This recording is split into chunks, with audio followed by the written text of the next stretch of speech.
इंदौर में कर्मचारियों द्वारा जिस कंपनी में काम किया गया उस कंपनी का डाटा अन्य किसी कंपनी को 10% कमीशन की राशि पर बेचने के मामले में पुलिस द्वारा कर्मचारियों को गिरफ्तार किया गया है और उससे तमाम पहलुओं पर पूछताछ की जा रही है।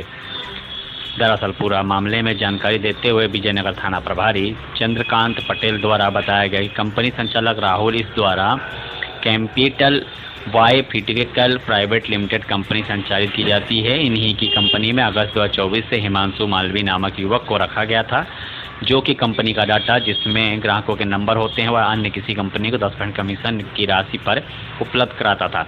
इसके कारण कंपनी को इससे हानि होने की संभावना बनी हुई थी। जांच पड़ताल की गई तो उसके मोबाइल की चैटिंग और अन्य तथ्यों के आधार पर शिकायत की गई है। फिलहाल पुलिस पकड़े गए युवक से पूछताछ कर रही है।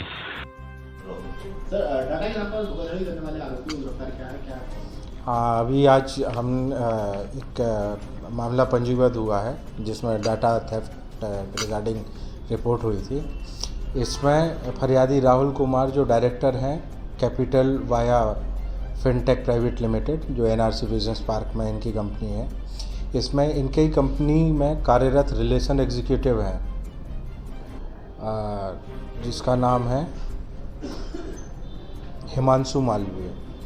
इनने यहाँ आज रिपोर्ट की है कि हिमांशु मालवी इनके कंपनी में डाटा चोरी करता था और इनके कॉम्पिटिटर कंपनियों को डाटा 10% कमीशन पर बेचता था, जिसकी जांच की गई और जांच में ये सही पाया गया कि ये कंपनी का जो गोपनीय डाटा है ये वहाँ से चुरा कर अदर कंपनियों को बेच रहा था, जिस पर साइबर एक्ट के धारा 72 के तहत और बाकी और BNSS की धाराओं में अपराध पंजीबद्ध किया गया है।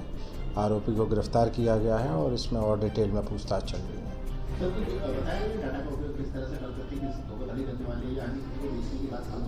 हाँ, जैसे कॉम्पिटिटर कंपनियां हैं जो कस्टमर्स का डाटाबेस है, कस्टमर्स को लोग कांटेक्ट करने के लिए, बिजनेस कराने के लिए करते हैं, तो वही डाटा ये कंपनी में से लेके अदर कंपनीज को देता था ताकि जो कस्टमर इनकी कंपनी के हैं वो सिर्फ दूसरी कंपनी में हो जाए तो उनको फ़ायदा पहुंचाने के लिए।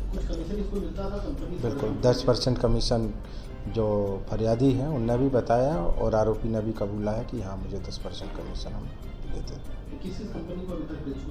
ये इसकी अभी जांच चल रही है। इसके मोबाइल और मोबाइल की अभी फॉरेंसिक जांच कराएंगे, उससे पता चलेगा। किस तरह का कस्टमर का डाटा ये देते थे, क्या काम करती थी वो कंपनी?